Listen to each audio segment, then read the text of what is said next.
Question number 10 ये काफी important है और इसमें आपको कुछ नया सीखने को मिलेगा। ठीक है, थोड़ा सा अलग होने वाला है ये, लेकिन होगा बहुत आसान। तो हम क्या करने वाले हैं, हमेशा की तरह d y upon d x की वैल्यू फाइंड करेंगे। क्या वैल्यू आएगी हमारे पास, 1 अपॉन में एक्स प्लस वाई। अब हम हो गए कंफ्यूज, क्योंकि जिस फॉर्म में हमें चाहिए होता है उस फॉर्म में ये है नहीं। फॉर्म क्या है, d y upon d x plus p into y, y होना चाहिए साथ में, लेकिन ऐसा कुछ नहीं हो रहा। अब वाई सेपरेट ही नहीं कर सकते इसके अंदर, तो अब हम क्या करें। फिर हमारे दिमाग में कुछ बातें आती हैं, क्या ये होमोजीनियस इक्वेशन है, तो आंसर नहीं है। मतलब जो हमने पिछली एक्सरसाइज में सीखा था उससे भी सॉल्व नहीं होगा, और जो हमने उससे पिछली में सीखा था वेरिएबल सेपरेशन, उससे भी सॉल्व नहीं होगा। तो अब हम करें तो करें क्या, सोचो सोचो। अब हम करने वाले हैं इसी को डिफरेंट तरीके से यूज। मतलब कहने का ये है, देखो मैं करता हूँ, मैं चेंज कर रहा हूँ। ठीक है, मैंने इसको दोनों साइड, मतलब या ऐसे बोल लो, इसको उधर ले गए, इसको नीचे ले आए, इसको ऊपर ले गए, तो हमें क्या मिलने वाला है, x plus y equal to d x upon d y. है ना, एक ही बात है। या मैं इसको ऐसे लिख लूं, d x upon d y equal to x plus y, एक ही बात है ना।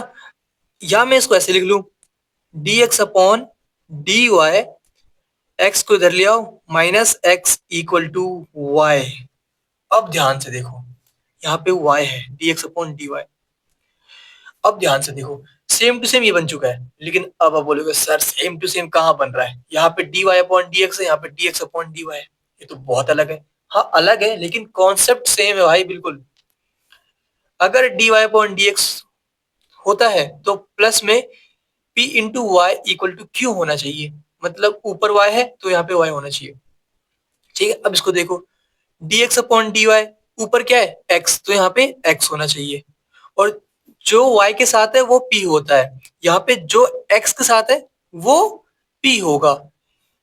इक्वल टू में q, इक्वल टू में y। ओके, मतलब इक्वल टू में के बाद यहाँ पे ऊपर x है ना, मतलब x कहीं नहीं होना चाहिए, बस सिंपल सी बात है। जैसे ये किया था वैसे ये कर रहे हैं, बस जहाँ पे इसमें y है वहां पे यहाँ पे x है, जहाँ पे इसमें x है वहां पे इसमें y है, मतलब सिंपल सी बात। ठीक है, तो सब कुछ सेम होने वाला है, लेकिन फॉर्मूले में डिफरेंस क्या होगा। जब हम इंटीग्रेटिंग फैक्टर की बात करेंगे तो e की पावर p, अभी मैंने कहा है जहां पे x है वहां पे y करना होगा, तो p डी एक्स है तो डी वाई आएगा। मतलब मैं कर रहा हूं, अब देखो आपको हर एक बात समझ में आ जाएगी। सिंपल सिंपल सी बात है, p क्या होने वाला है, जो इस केस में जो y के साथ था, इस केस में जो x के साथ है। क्या है x के साथ में, माइनस का 1 है कि नहीं, माइनस है ना, मतलब -1। और q क्या होने वाला है, इस केस में जो इक्वल टू के बाद में है, यहाँ पे क्या है y है, तो यहाँ पे y आने वाला है। ठीक है, इतनी बात तो समझ में आ चुकी होगी। फिर हम बात करते हैं इंटीग्रेटिंग फैक्टर की, आईएफ की। इंटीग्रेटिंग फैक्टर क्या होता है हमारे पास, इस केस में e की power p into d x होता है, और इसमें क्या होगा, e की power integration of p into d y, जहां पे x है वहां पे y आएगा। ठीक है, सेम टू सेम चल रहा है, बस डिफरेंस क्या है, जहां पे x वहां पे y, जहां पे y है वहां पे x। ओके, तो सॉल्व करते हैं। तो इंटीग्रेशन ऑफ p क्या है हमारे पास, -1, फिर dy, और इंटीग्रेशन ऑफ -1 क्या आएगा बताओ, y के रिस्पेक्ट में, तो y आने वाला है कि नहीं, तो माइनस का y आने वाला है, 1 का y हो गया इंटीग्रेशन करने पे, क्योंकि y के रिस्पेक्ट में कर रहे हो। और ये आ चुका है हमारे पास आई एफ की वैल्यू।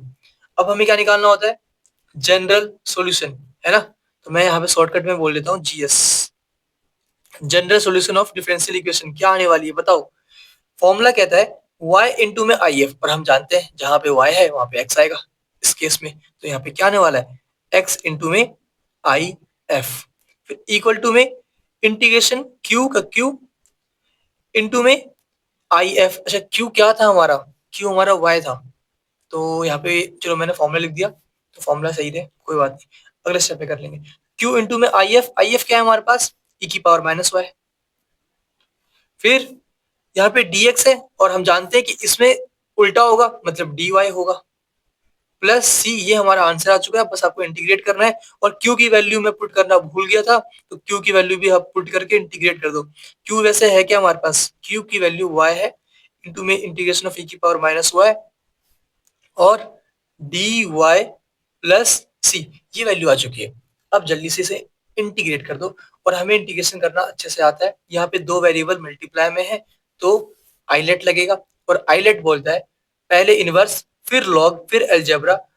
तो ये हमारे पास अलजेब्रा है, वाई हमारे पास ये यू होने वाला है, फिर एंड में आता है, लास्ट में आता है एक्सपोनेंट, जो कि क्या है ई की पावर माइनस वाई, तो ये हमारे पास वी होने वाला है। ओके, और फॉर्मूला क्या होता है हमारे पास, ये रहा, बहुत बार देख चुके हो अब तो आप, तो जल्दी से इसको यूज कर लो और आंसर निकाल लो। तो हमारे पास आंसर क्या आने वाला है, एक्स इंटू में आई एफ की वैल्यू पुट करना मैं फिर भूल गया। आई एफ की वैल्यू थी क्या, ई की पावर माइनस वाई, तो यहाँ पे ई की पावर माइनस वाई पुट कर लो भाई, क्यों ही लिखना आई एफ हमें जब वैल्यू पता है हमें। इक्वल टू में इंटीग्रेशन ऑफ किसका, u इंटू वी का, जो कि कहता है u into integration of v, u क्या है हमारा y into integration of v, मतलब इंटीग्रेशन ऑफ e की पावर माइनस वाई, फिर dx, फिर माइनस एक बड़ा सा इंटीग्रेशन जिसके अंदर क्या आएगा, d अपॉन dx लिखा है यहाँ पे। ओके ओके, गलती हो रही है, गलती हो रही है, गलती हो रही है, यहाँ पे dx था, यहाँ पे dx नहीं आएगा, क्या आएगा dy। हम जानते हैं कि जो यहाँ पे है वो उसका उल्टा यहाँ पे होगा, मतलब x की जगह पे y होगा। ओके, आगे बढ़ते हैं। फिर d u upon d x, u क्या है हमारा y, तो d y upon d x है ना, मतलब डी वाई आएगा। ओके, जहाँ पे x है वहां पे y। फिर इंटीग्रेशन v, v की वैल्यू क्या है हमारे पास, e की पावर माइनस वाई, e की पावर माइनस वाई, फिर इंटू में dx है, यहाँ पे क्या होगा dy होगा, ब्रैकेट क्लोज, फिर dx है तो यहाँ पे dy होगा। ओके, सिंपल सिंपल सी बातें हैं, सबको समझ में आ चुकी होगी, कोई दिक्कत इसमें आने वाली बात नहीं है। हमें पता है कि जहाँ पे x है वहां पे y पुट कर दो, सेम टू सेम जैसा करते आए हैं अब तक वैसे ही करते जाना है हमें। ठीक है, अब जल्दी से सॉल्व करो और बताओ आंसर क्या आने वाला है। तो मैं पेन चेंज कर देता हूँ, रेड से करते हैं। तो यहाँ पे क्या आने वाला है, e की पावर इंटू में e की power minus y equal to, अब बताओ इंटीग्रेशन ऑफ e की पावर माइनस वाई क्या होता है, हमें दो बार इंटीग्रेट करना है, तो मैं डायरेक्ट लिख दूं इंटीग्रेशन ऑफ e की पावर माइनस वाई होता क्या है, dy के रिस्पेक्ट में e की पावर माइनस वाई का e की पावर माइनस वाई आएगा, फिर माइनस वाई का डिफरेंशिएशन y के रिस्पेक्ट में क्या होता है, माइनस का 1 होता है, मतलब माइनस e की पावर माइनस वाई आने वाला है, तो मैं डायरेक्ट यहाँ पे लिखने वाला हूँ। ठीक है, तो ये क्या आ गया, इसकी वैल्यू है माइनस ई की पावर माइनस वाई इंटू में वाई, मतलब माइनस वाई ई की पावर माइनस वाई। ओके, फिर माइनस है माइनस, फिर integration done, d upon d y, y का 1 आएगा, इसकी वैल्यू 1 आने वाली है, फिर 1 इंटू में इंटीग्रेशन ऑफ ई की पावर माइनस वाई, जिसकी वैल्यू हम जानते हैं कि ये होती है माइनस ई की पावर माइनस वाई, फिर डी वाई है, प्लस एक कांस्टेंट वैल्यू करनी होती है तो प्लस का सी कर दो। तो वैल्यू क्या आ रही है हमारे पास बताओ, x इंटू में e की power minus y equal to minus y e की power minus y, minus into minus plus होता है। ठीक है, और फिर हमें इंटीग्रेट करना है e की पावर माइनस वाई को, जिसकी वैल्यू क्या आने वाली है माइनस ई की पावर माइनस वाई, तो यहाँ पे लिख दूं मैं माइनस ई की पावर माइनस वाई प्लस सी। ये हमारा आंसर कंप्लीट हो चुका है, माइनस इंटू माइनस प्लस हो चुका है। ठीक है, और फिर इसको इंटीग्रेट किया तो माइनस में आंसर आया, इसलिए माइनस साइन है यहाँ पे, तो आंसर आ चुका है। ठीक है, लेकिन बुक से मैच नहीं हो रहा होगा, अगर आपको बुक से मैच करना है ना तो पूरे को देखो, हर में ना, इसमें भी इसमें भी इसमें भी हर में e की पावर माइनस वाई है, e की पावर माइनस वाई है, e की पावर माइनस वाई, तो आप पूरे को ना e की पावर माइनस वाई से डिवाइड कर दो, अगर बुक से मैच करना है तो, नीड नहीं है इसकी। तो यहाँ पे क्या आएगा, x इक्वल टू में डिवाइड किया है ना हमने e की पावर माइनस वाई से, तो ये कैंसिल हो गया, x बचा, यहाँ पे करोगे तो माइनस का y बचेगा, यहाँ पे करोगे तो माइनस का 1 बचेगा, और प्लस इसके पास है नहीं e की पावर माइनस वाई, तो डिवाइड में क्या जाएगा e की पावर माइनस वाई, इसको इसको इधर शिफ्ट कर दो, बुक से मैच करना है तो कर दो बस, इसको और इसको इधर शिफ्ट कर दो, तो क्या आने वाला है x plus y plus 1 equal to में सी इंटू ई की पावर माइनस वाई ऊपर गया तो ई की पावर वाई बन गया, और ये हमारे पास बुक से मैच होने वाला आंसर आ चुका है। ओके, इतना ही करना था। ठीक है।